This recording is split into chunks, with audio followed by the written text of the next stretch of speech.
The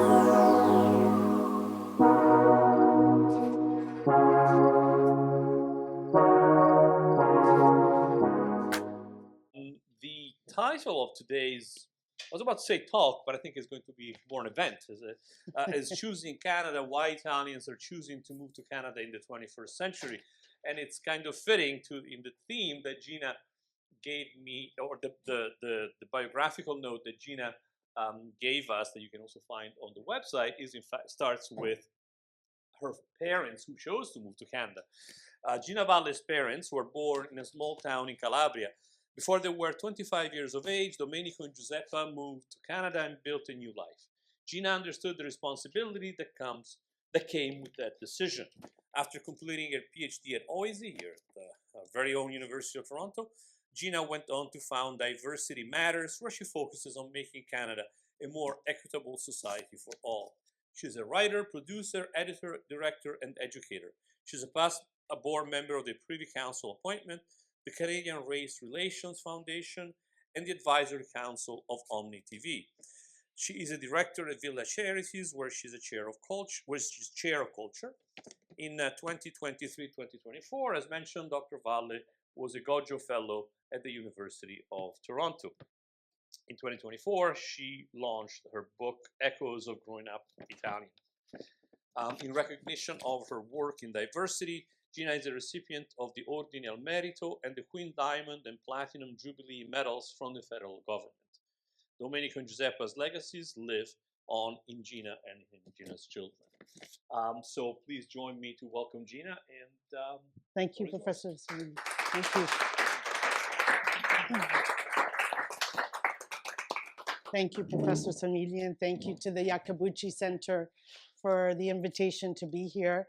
It's always a little bit of a crazy time of year for everyone, the end of November, moving into the month of December. So you're brave souls to be here, and thank you so much for your time.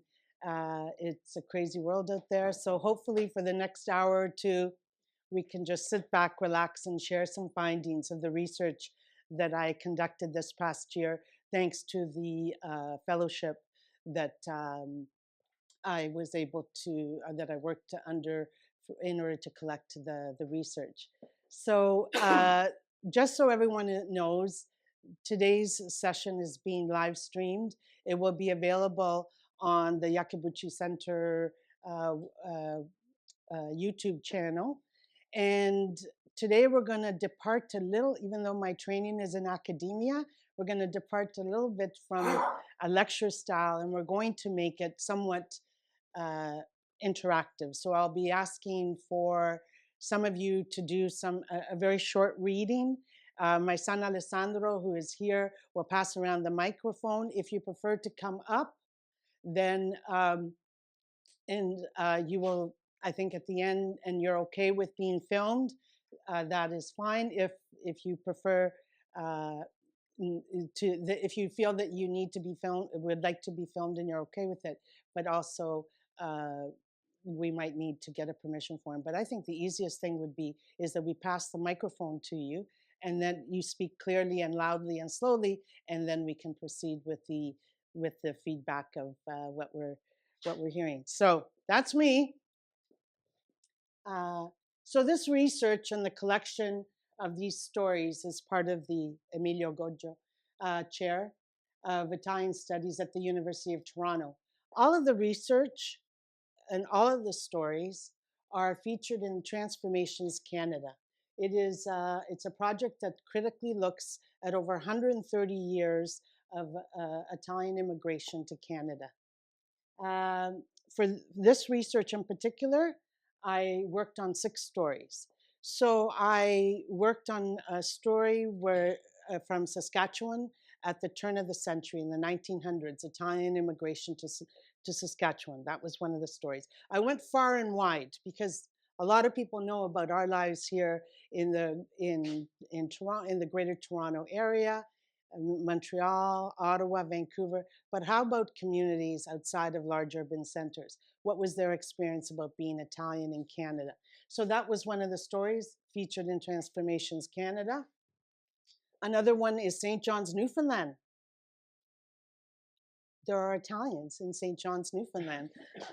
So it was wonderful to connect with a leader that's there and get his impressions of what it means to be Italian out in Terre-Neuve in Newfoundland.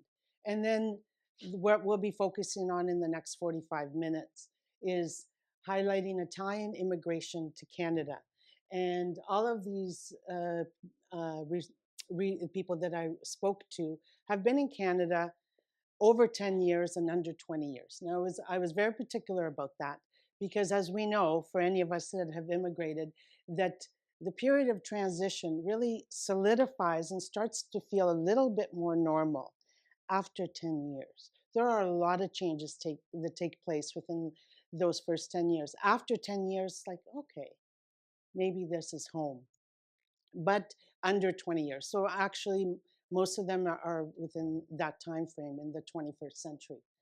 It was very, because I had an opportunity to speak to quite a few people that had arrived in the past 5 years. And I said, no, when I spoke with them, I could hear that there was still a lot of turmoil, a lot of transition that needed to take place.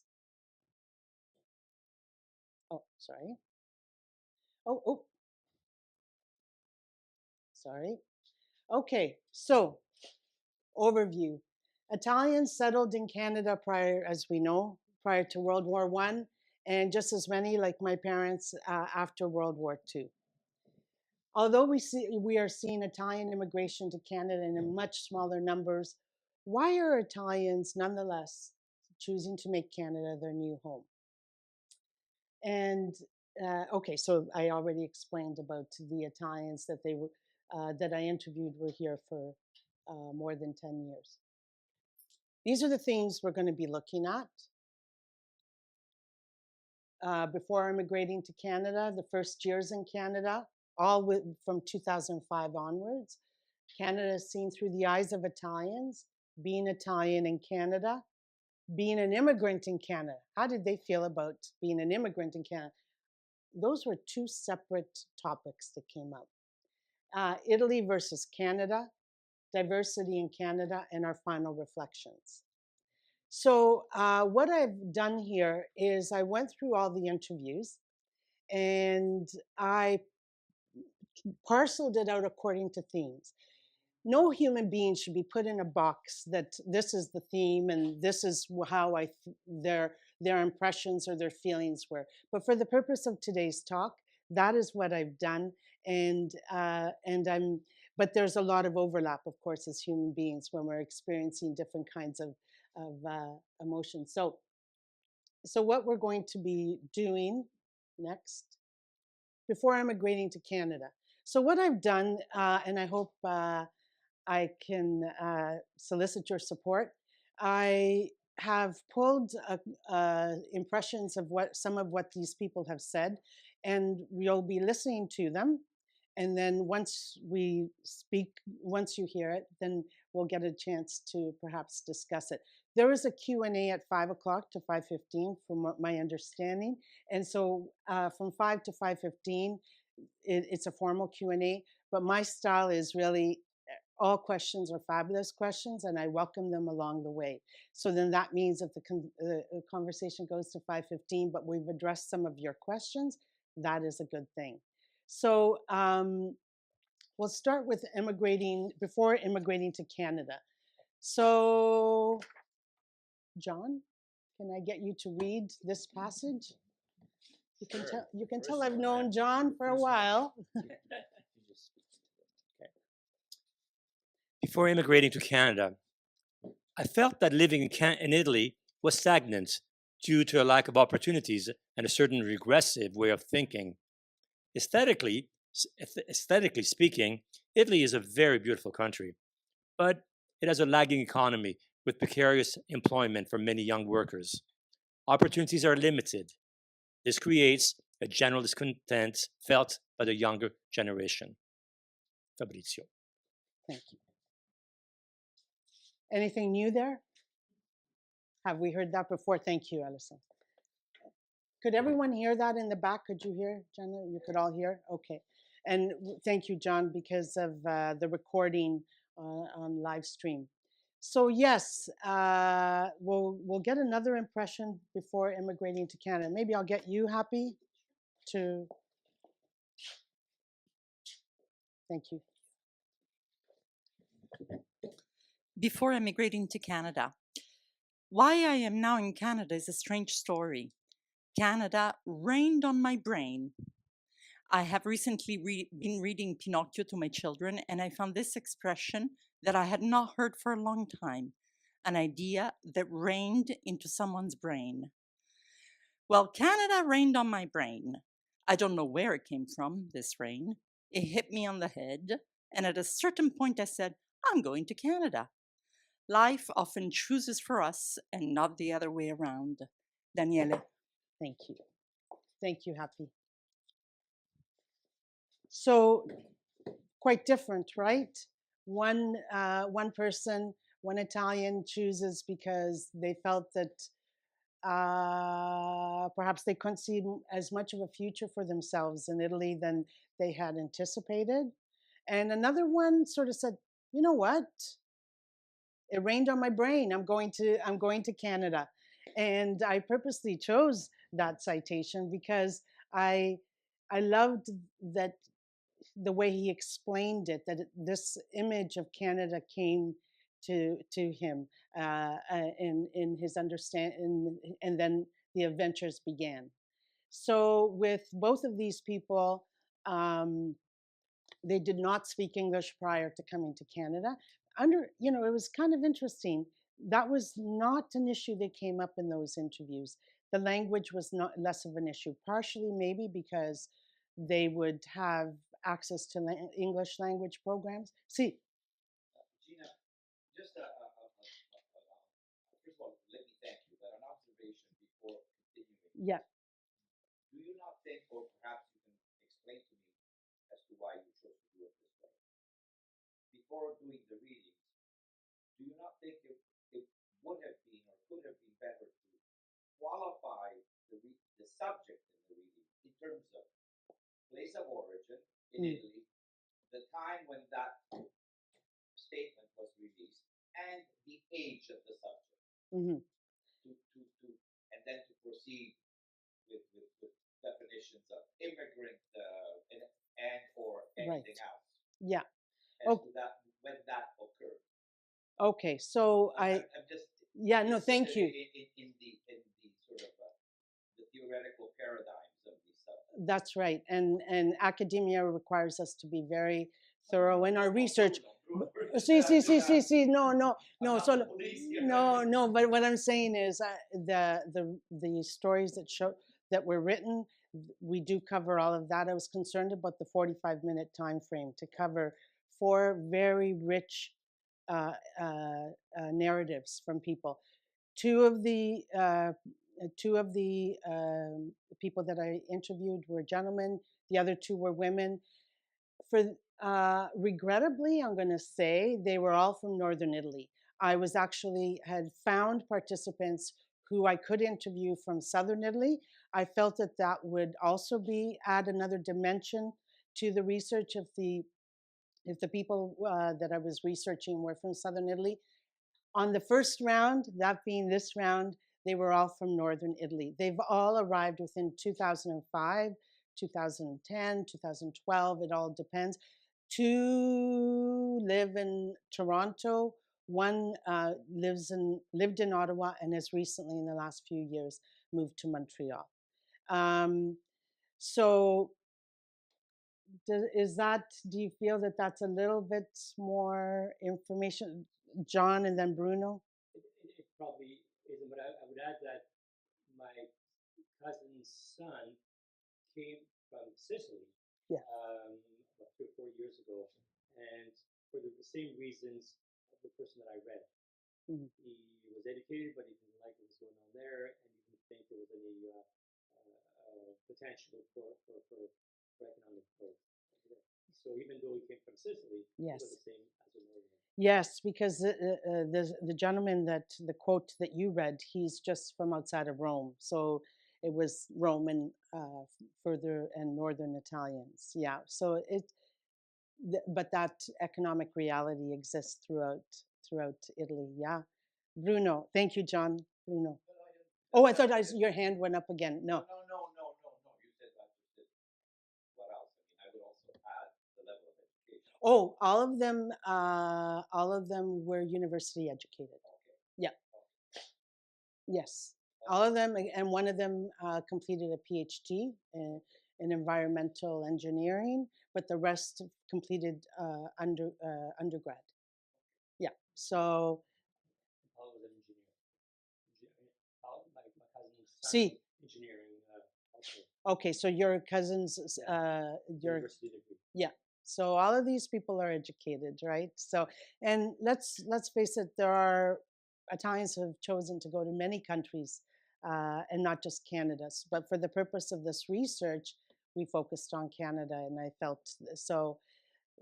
As we know, I know Veronica, you and I sit on the same committee, and you've discussed before in the past that Italians are choosing to leave Italy and going to, England and the UK and other countries. So for the purpose of today's talk, it's strictly Canada. They're crossing the ocean, and why are they choosing to do that? Okay.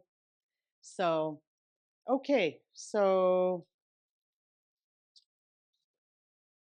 let's look at first years in Canada. Anyone interested in reading? Anyone feel comfortable reading? No, thank you. Are you the only non-Italian Canadian here? If you are, bravo. Wow, this is great. I'm looking at you now and I'm thinking, well, thank you for showing up, though. That's great. So the first years in Canada. Okay, so I had these narratives. I interviewed these people, these 4 participants, and I went through all the data. And for the purpose of sort of digesting what they shared with me, I delivered the information this way, and hopefully we can continue to discuss it. Okay, Mel, over to you. I moved to Canada in 2005. I had met an Italian-Canadian Francesco from Toronto. After dating a while, we decided to move to Canada, but only after I completed my studies at the University of Florence. Although I did not speak a word of English, it was exciting to be in a new country. It was an immense adaptation for me.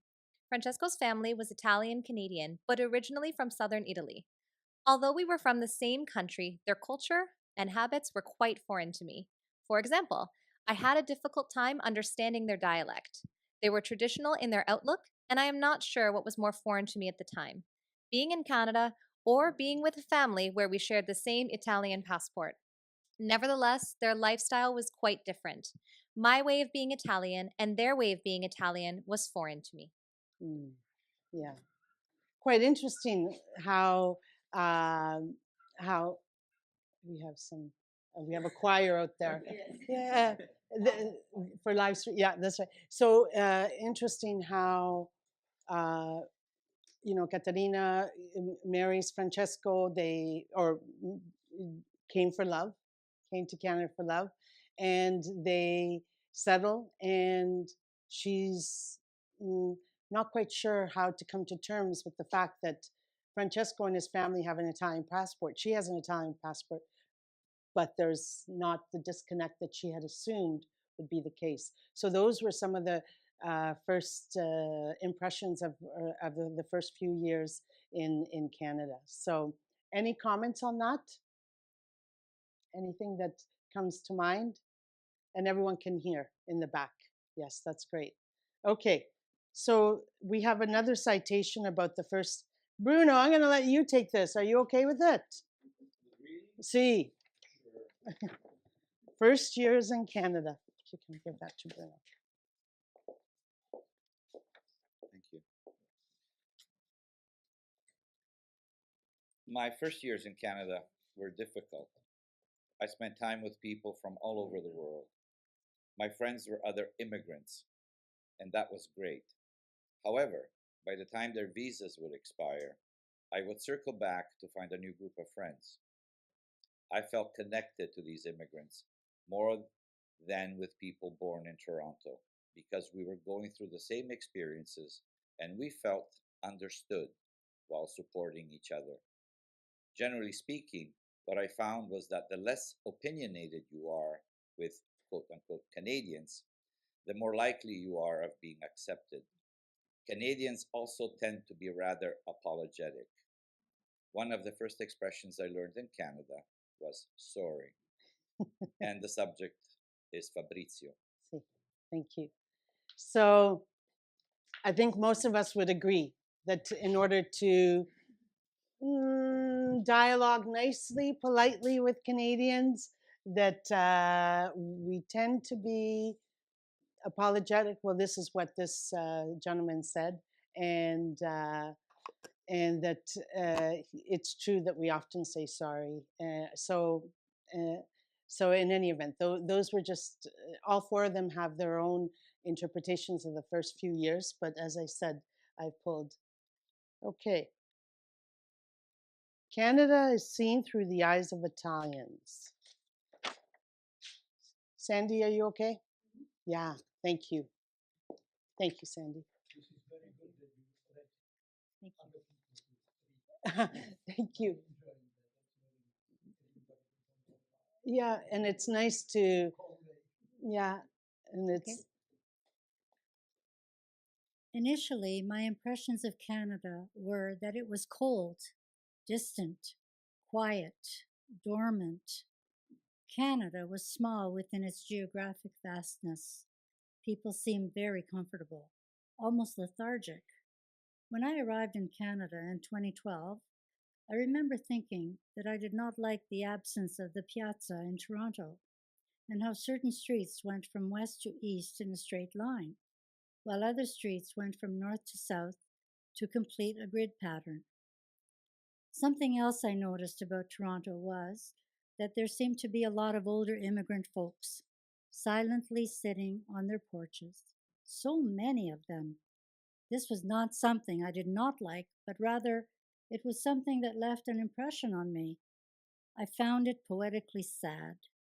The sadness I felt came from the sense of displacement I think I read in their faces. Perhaps I was just projecting my own displacement onto their faces. Daniele. Thank you, Sandy. So ever since I interviewed that participant, every time I see people on the front porch, I don't know about you, but we didn't have a cottage. We didn't have, my nonna was my camp. I went to school with a lot of people that went away to camps. And no, I'm not going away to camp. My camp is nonna. I'm with her all summer. And we had a front porch, right? And we don't see that as often in certain parts of Toronto. In many urban centers, we've pretty well eliminated the front porch. And but for some people, this is where they can see the other neighbors, other people in the community, and so it's an opportunity to wave. I found the way he expressed himself, that when he saw these immigrants, that was his understanding, that they were immigrants, or maybe he got to know them, that they were spending a lot of time by themselves. And that is something that many of us probably have seen elsewhere, and we know it's an epidemic in the Western world, this sense of isolation and loneliness. And the way he captured it, I appreciated that, and the way he had said that. Any comments on what we heard here about the piazza? There's no piazza, but there is meaning. Huh? The porch can be a piazza, Happy. That's right. Did you hear what was said here? The porch is the piazza. Yes, it brings people together. When I used to sit on the porch, now we do not have a porch where I live. But when I used to sit on the porch, I can guarantee that I knew most of my neighbors. Yeah, actually, that's a really good point. Absolutely. And it's a bit of a travesty. Yeah. I have neighbors that I barely know. Yeah. After 18 years of living there, although the porch somehow still connects us to some of them. And you have a porch. And I'll never Get rid of it. Never. Makes me think I should put a chair or two on my little porch and wave at everybody. It wasn't so much the porch,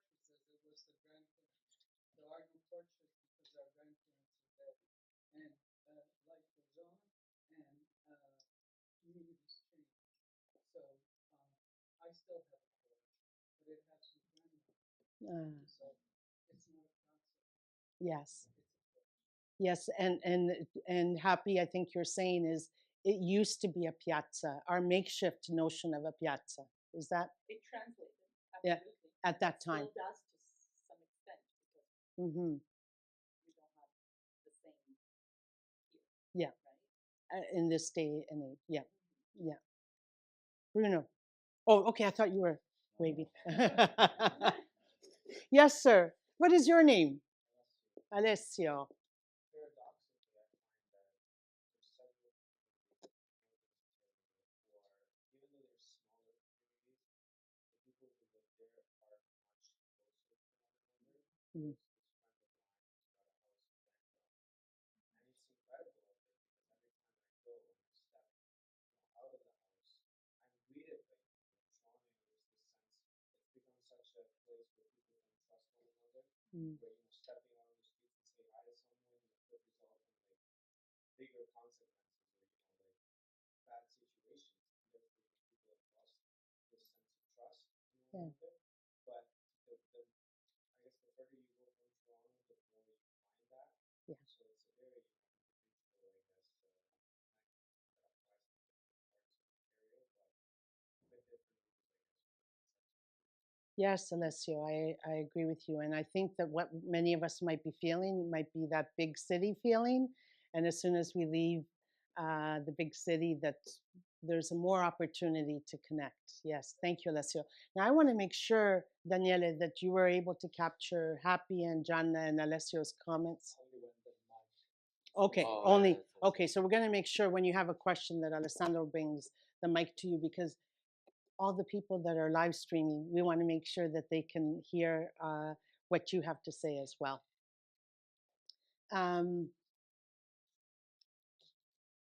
Okay, I have another citation. Veronica. Grazie. Canada as seen through the eyes of Italians. I tell Italians that there are many opportunities if they want to move to Canada. Not me. However, the pace of life is quite different here because I find Canadians put far too much focus on their careers, and it can be quite a competitive environment. For example, I currently see the pressure regarding the high school my daughter should eventually attend because it will facilitate who she would meet, and meeting the right people is important. In Canada, 2-hour lunches or an aperitivo after work is not what you do. And forget about meeting for coffee on the same day that you suggested. It just won't happen. Canadians are not very spontaneous, but let me say that even my Italian friends who are now living in Canada, including myself, are now less spontaneous. Ironically, when I return to Italy to visit family, I become impatient when we don't have dinner early or when plans are vague. So I guess, in a way, I'm becoming more Canadian. Gaia. Thank you, Veronica. So there's a shift happening there, right? This notion that we have of Italians, a spontaneity. Let's go for a cafe. Let's go for a drink. Sure, yeah, and how the Italians living here in Canada are making that transition. That maybe they're programmed in becoming increasingly programmed, like many of us here. Any comments on what Veronica read from? Okay. Okay. Professor Luca. Being Italian in Canada. If I have to be honest, there is only one thing that makes me feel homesick. Everything. I actually don't know how to answer this because home has become such a complicated concept that I'm not able to formulate an answer. Immigration is so intimate and solitary that it moves something deep within you that is almost secretive and unspeakable. Sometimes it is an invisible mutation. My face is the same, but something invisible has grown inside of me.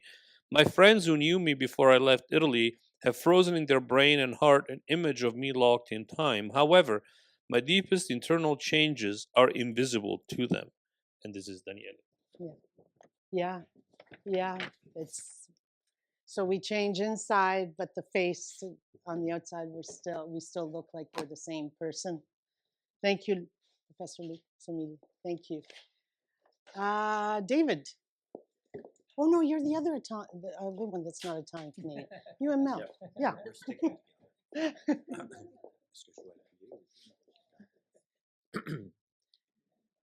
I soon learned after my arrival. Sorry, can you start again? Sure, yeah. I soon learned after my arrival about North America's obsession with movies like The Godfather, which painted Italians as mafia gangsters. I was always being asked if I was one of them or if I had a gun. I quickly realized it was widely acceptable to mock Italian accents and hand gestures learned through movies or trips abroad. This is when I learned what it meant to be an quote unquote invisible minority.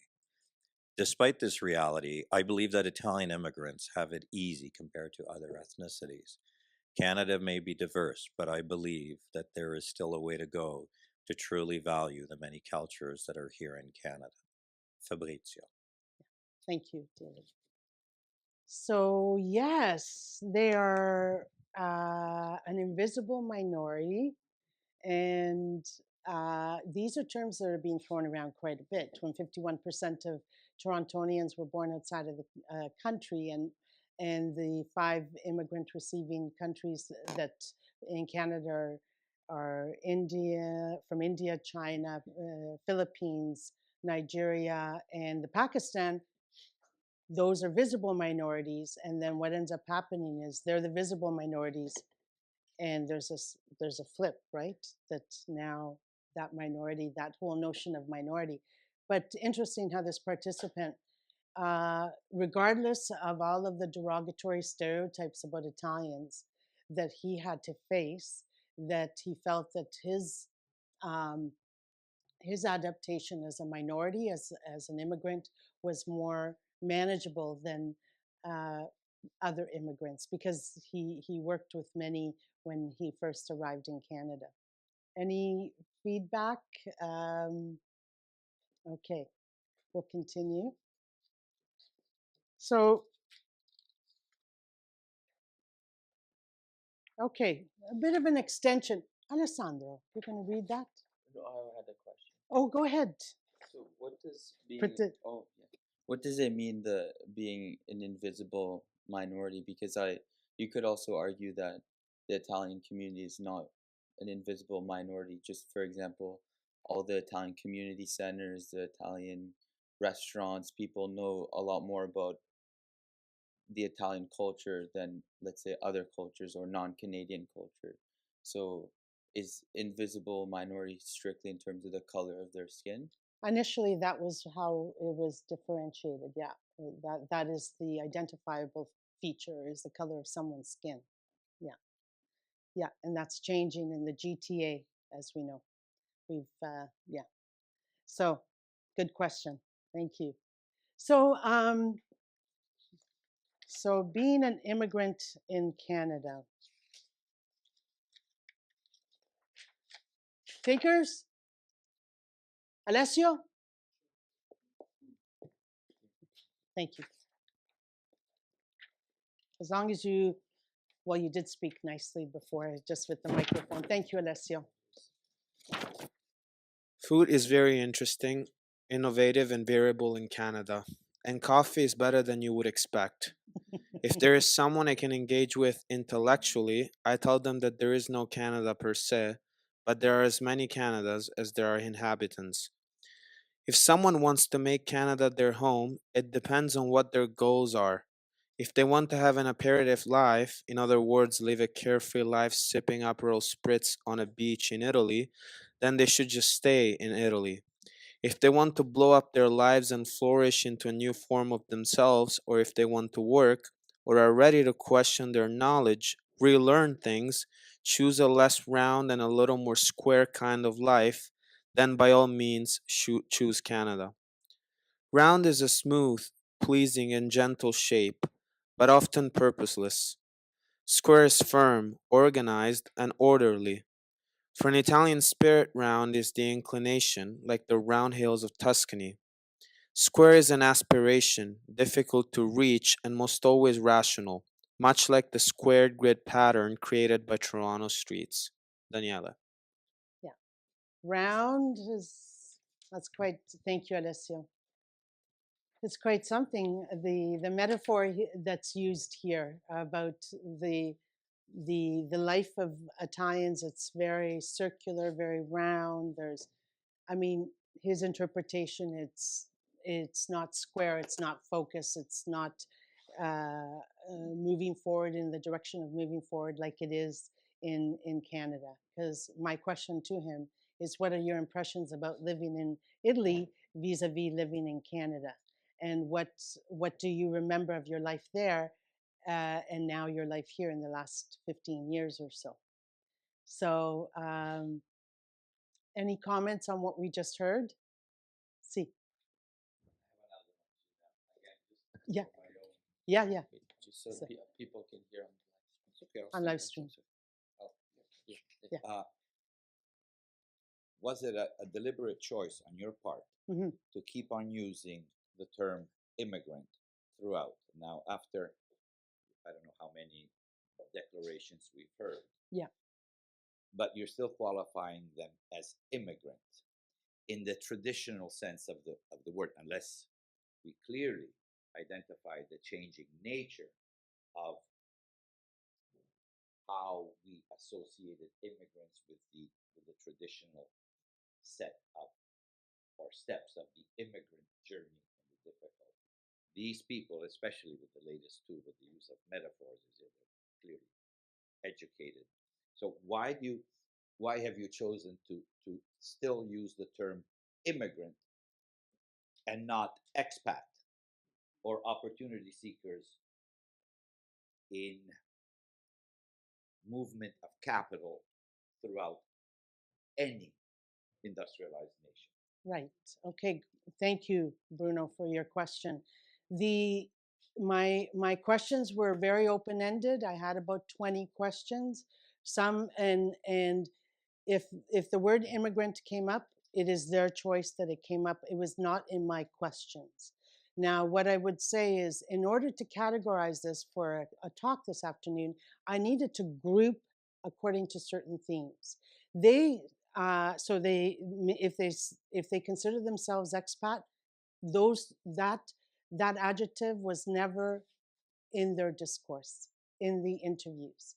So and I would say that they came in search of a different kind of opportunity, but none of the people that I interviewed the opportunity was to have a different kind of life, not that they would have, they came already relatively settled and wealthy. No, they came for a different kind of life, either for love, as I mentioned, to get away from the reality of what Italy could not provide them, and because it rained on his brain, and he wanted to come and discover what Canada could be. But the word immigrant, it was strictly for the purpose, Bruno, of today's conversation. But no. Yeah, no. I appreciate. It's obvious what I'm saying. I don't believe that today. Yeah. Or in the past, since without getting into in the recent past, there is no such thing as immigrant between industrial societies, and what we're getting from Italy, they're not quote unquote immigrants. For Okay. my own. Yes. Okay. For my own. Go ahead, Veronica. Thank you, Bruno. Strictly speaking, if you move to a country as an expat, as a specific definition, you are sent by a company, and you are therefore in a very privileged situation, and also you're planning on going back or to another country. But if you're immigrating, that means you decide to move with the idea of possibly not returning. So, for example, as part of my career, I'm an expat. but I'm not an immigrant. But I have friends that came already now 10, 15, some 20 years ago with the intent of remaining. Or maybe they decided, maybe I want to go back, but then in the end, so they are immigrants. They immigrated in the country. And now they're also basically Canadian. So I think there's really a difference between expat and immigrant. I'm fully aware that for lack of a better term, that's why I use expat. Right. I know exactly what you're saying in terms of having a package as quote unquote an economic package to look after you in terms of career aspiration. But for lack of a better word, I'm using expat as someone who is looking for opportunity, and the product, the initial product that goes from, that migrates as in movement from one nation to another is not, and it's different from the traditional component of that immigrant in terms of the Italian diaspora. That is my qualification. Well, I think so. But we can certainly discuss it. That's why we're here, and that's what I understand. We will have a nice reception at 5:15, where I'm hoping we will all have an opportunity to continue this discussion. So, okay, so I am going to continue. Okay, so Gianna, are you okay with? Thank you, John. Yes, yeah. And what a reader. I just learned that. Yeah, it's a, yeah. Okay, being an immigrant in Canada. Oh, subject I love. Nostalgia hits me when I go back to Italy and when I land in a new place. I am familiar with this pain, the pain of the coming and the going. Your new land, even if welcoming, is not the place where your roots are. At the same time, your land of origin is a land from which you have uprooted yourself. Your space then becomes the marginal space between the two places. This is Daniele. Yeah. Thank you. Thank you, Gianna.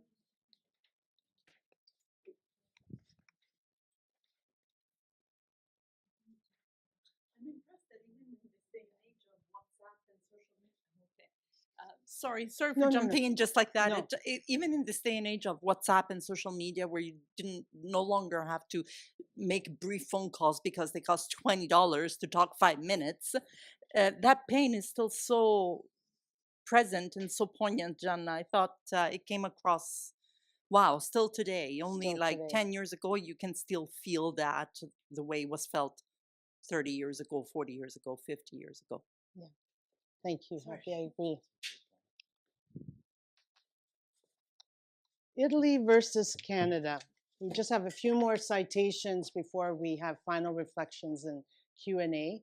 So any takers on reading? There's a few gentlemen here that I haven't met this afternoon. Would anyone like to read? Thank you, sir. Italy versus Canada. So this was very open-ended. This was a question. Can you tell me your impressions? You see how there's a lot of overlapping, a lot of meshing. We're human beings. We're thinking and feeling a lot of things at once when we're participating in these kinds of discussions. But once again, for the purpose of being here today, I've tried to categorize them this way. And what is your name? Paolo. Paolo. Yes, you introduced yourself, Paolo, when you came in. Thank you. Okay, Italians are quite accepting of dysfunctional bureaucracies and inefficiencies. When you live in a country where things generally run smoothly, like in Canada, and then return to Italy, I find that I'm less tolerant. Italians, especially those who have not traveled abroad, tend to complain about the government, the taxes, and inefficiencies, but they rarely take action to demand improvements. In Canada, I feel that we have a say and that citizens feel more empowered to demand positive changes. Something else I find interesting about Canada is that there is a strong culture of fundraising, of charity giving, and volunteer work. Canadians offer their time and money, while in Italy, historically and culturally, we tend to expect the government to take care of those aspects of society. I appreciate that students here are required to perform service hours, which gives them a sense of community and the importance of helping others in need. And this was Gaia. Yeah, thank you, Paula. Yeah, so when they've lived most of their life in Italy, the last 15, 20 years, they're feeling relatively okay about comparison. That was an open-ended question that I asked. Tell me about your impressions of Italy. Tell me about your impressions of Canada. So that was another example. This is quite short. Italy versus Canada. Sir, there you go, Alessandro, thank you. Another example of the... Thank you. Canada is a place where everybody can be themselves. In Italy, there is still a very discriminatory culture against the women, immigrants, and frankly, anything that is different. There is a resistance to what is different to us. For me, it is very important to be living in a place where women are not formally discriminated against. Caterina. So as a woman professional, she feels that she'd like to stay in Canada because she feels that her life is more equitable. She has much more opportunity. And if you pull up on the website, Transformations Canada, all of these people that I've interviewed, all of their narratives are on the website, and you can follow her trajectory of why she feels that there is just more opportunity here for her. And she felt that when she works hard, she's recognized. Not all the, this is not a perfect country, but this is her interpretation as a woman. Okay, final one. Diversity in Canada. Diversity in Canada. Thank you. What is your name? Valentina. Valentina. Thank you, Valentina. Diversity in Canada. When faced with challenges as an immigrant, it is easy to compare the best part of our native country with the host country, instead of being grateful for what it has given us, such as a quote-unquote better quality of life within the standards of contemporary society. Every country has their pros and cons. Some of us are not fully aware of the extensions of the privilege we have, especially as quote-unquote white people, to easily enter a land like Canada and to use it as our own land of opportunity. Fabrizio.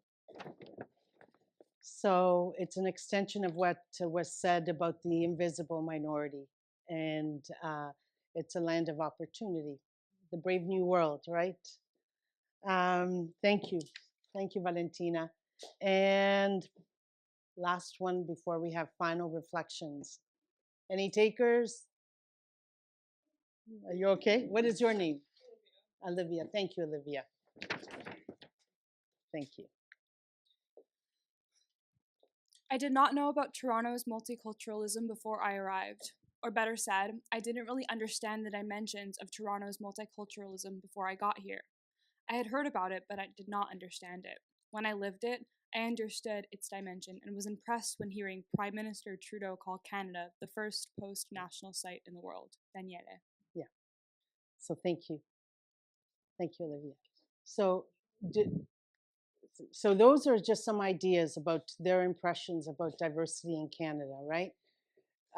It's something that there's resistance in Italy about the diversity, and there's a stronger feeling, notion, reality of us and them. We still have it here in Canada, but not to the same extent as what you're seeing in Italy, and in most countries, actually, not just Italy, as we know. So they were astounded by the diversity in this country, and that initially when they arrived, they had Italian friends, and then they would branch out beyond that, which I think has happened for many of us, that we can have friends from all over the world, right? Any questions on that before? Gianna?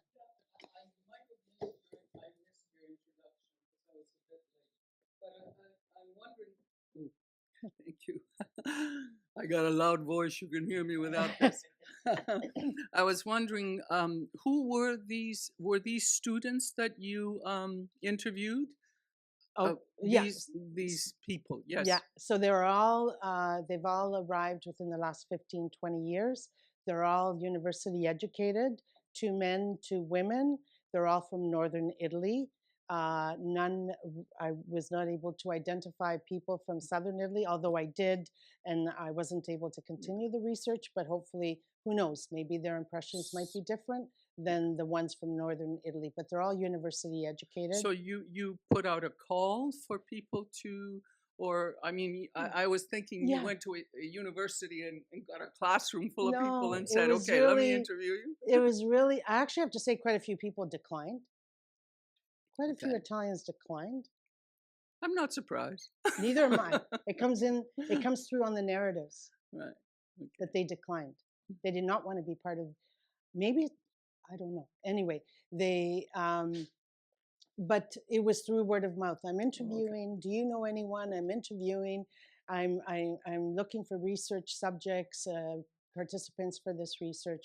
But as I said, and you're right that you came in, as I said, all the people that I spoke to needed to be here more than 10 years, Jana, because there is that period of transition, the first few years, like, what am I doing here? Why am I here? I don't like it. It's cold. Everyone else is cold. No one's nice in Canada. You know, I wasn't looking for that kind of response. I was looking for a much more tempered, reflective response on, okay, well, I'm here now. These are my reasons. But that usually happens after those first 10 years of I'm going to say turmoil a little bit, emotional turmoil, and that they're questioning a little bit about why they may be here. But these people have all been here more than 10 years. Yeah. Well, so thank you. Yeah. So final reflections. How are we doing on time? Okay, we've just got a few minutes, but I'm glad to hear the questions.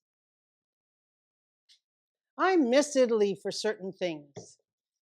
I miss the system or I miss knowing the system well, or the familiarity of the culture, and I miss the comfort that comes with that. I miss my chosen family and friends because I'm an only child. I try to go to Italy 2 to 3 times a year. Canada is safe. Canada is a secure place. There are no wars here.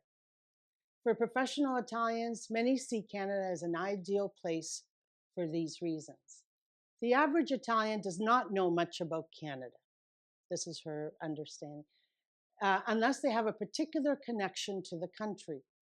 If anyone wants to move here, they ask about job prospects and the quality of life. Italians like Italy. They're comfortable there. Day to day, the quality of life is comfortable. It's good. The weather, the architecture, the fresh ingredients, the food, it's all good. I felt it was important to provide this other perspective, that there's many beautiful things that they've had to leave behind, right? And we know, any comments on this final reflection? We've got a few here. Yeah. Yeah. That does not apply. I just came back from Italy and speaking to a lot of the students there, and I did some interviews and stuff. This is not the attitude that a lot of people have, but it's nice to read. Maybe she feels that way because now she's in Canada, right? Right. And yeah, that's right. And David, did you have your? Yeah,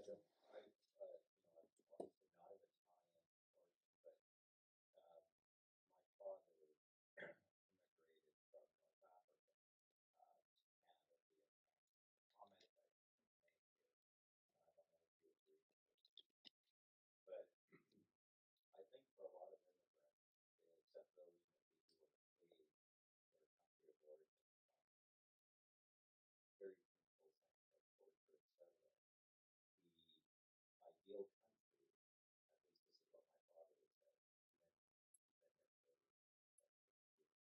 say, is still in his imagination, is a blend of 2 countries. And sometimes it's more than that if you have another country that's part of your own history. value. I find that a lot of them are, this is kind of my hypothesis, that for a lot of immigrants, the ideal country is a blend of both. their country of origin, their country of adoption. And so when my father, for example, goes back to France or Egypt, he's always say he's thinking about the things that are actually associated with Canada. And then even Canada, he's often thinking about the things that are associated with France. And I read this, and maybe I'm reading too much into it, but that's what I hear, and that's also what I in some of the other cities. That's so right. Again, I'm not an expert on immigrant literature or the experience of immigrants. I'm not an immigrant, but that's just my Yeah. Yes. I think a lot of immigrant literature would reflect some of that reality that certainly also your father has felt. Yeah. One thing in particular that makes me sad about Canada is the erosion of human relationships and how accelerated it is in this country. Perhaps I should specify in a large urban center like Toronto. It goes back a little bit to what you had said, Bancroft versus the GTA. Through my director's lens, this is what I see. A still image, an elevator in an apartment building with people enclosed in their headphones. No eye contact. Each person has a dog. A resemblance of affection bought at the pet store. Wow. Okay. And I think a lot of people love their dogs. Okay. The door opens and everyone enters their unit. Their door remains shut until someone brings their app purchased dinner. That someone will not knock on the door, but will notify the customer of the delivery on the app. That is, in his eyes, he lives in Toronto with his family. The erosion of human relationships. I think it's getting, in a big city, it's getting harder and harder to connect. That's how come I'm so appreciative that you're here this afternoon.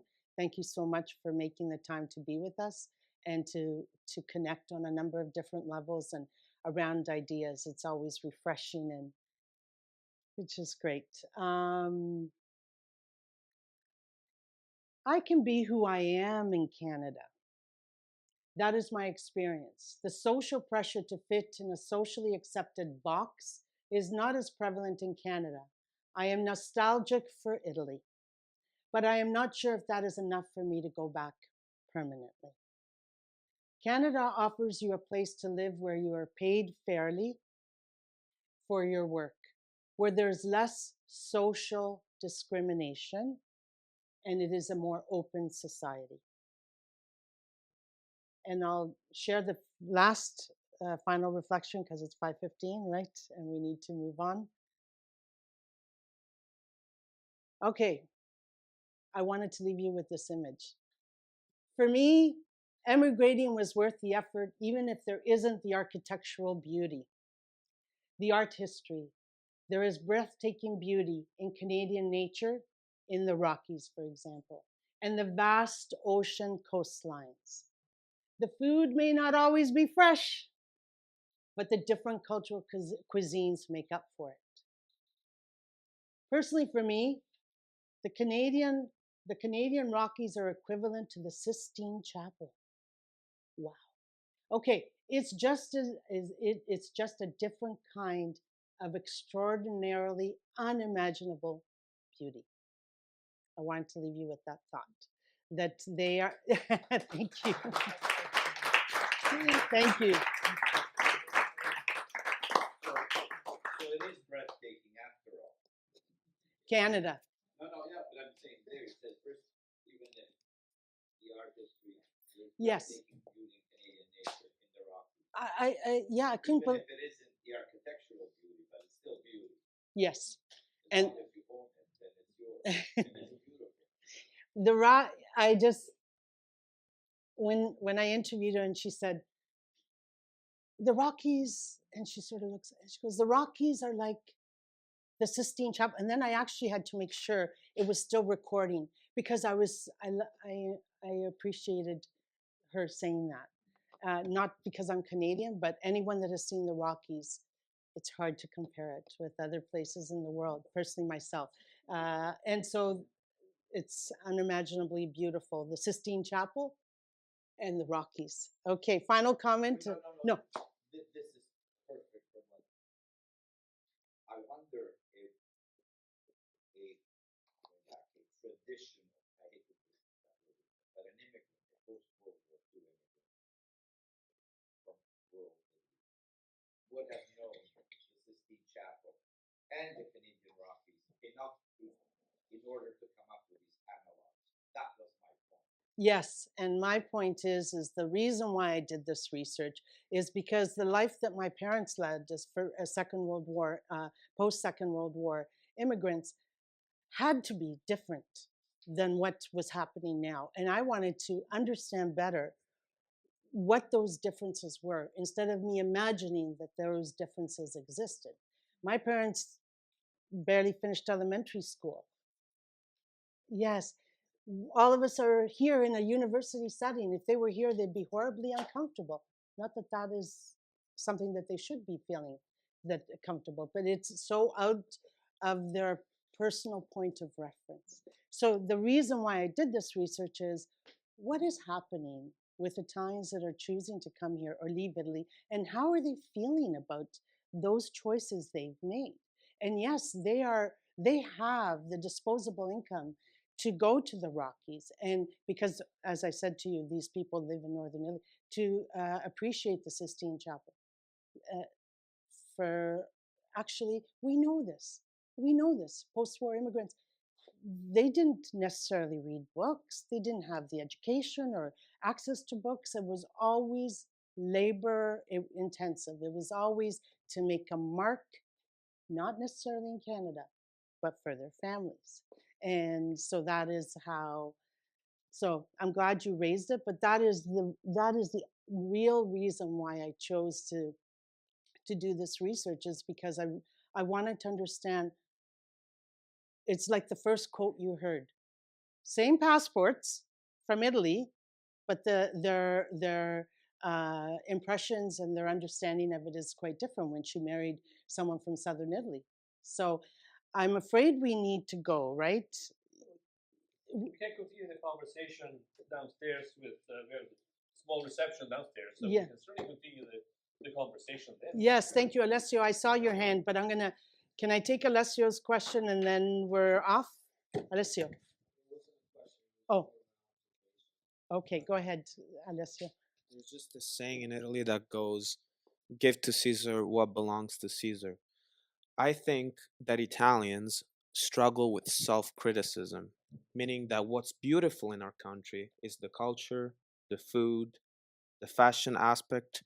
Most of the luxury cars that are produced worldwide, Lamborghini, Ferrari, those are all things that belong to our culture and we're proud of. But I wish there was a little more self-criticism in terms of the things that do not work or that need some work, such as social issues and things like that. But instead, it's almost like the upper class of Italian society lives in a bubble. They're not willing to confront what's wrong with us. They're not willing to say, this is wrong. We're going to talk about it. That was just a comment that I had. But, I am in love with both worlds. And I personally, I'm so happy of being here. But I know that there are differences in terms of the social aspect. And to this day, I feel like there's a lot of people that I know from Italy that came here after high school. And it's incredibly hard for them to adapt when there's no friends, there's no people, that surround them, no people that they can rely on, except for the few members of their family. It's really hard. Mm-hmm. But I definitely relate to a lot of the stories we heard today, and fantastic presentation. Thank you so much. Alessio. Thank you, Professor Somigli. Thank you for coming. Join me thanking again Gina for a stimulating conversation. And as I said, we'll on the second floor. Downstairs and chat. Join us downstairs. Thank you. Thank you. Thank you, Gina.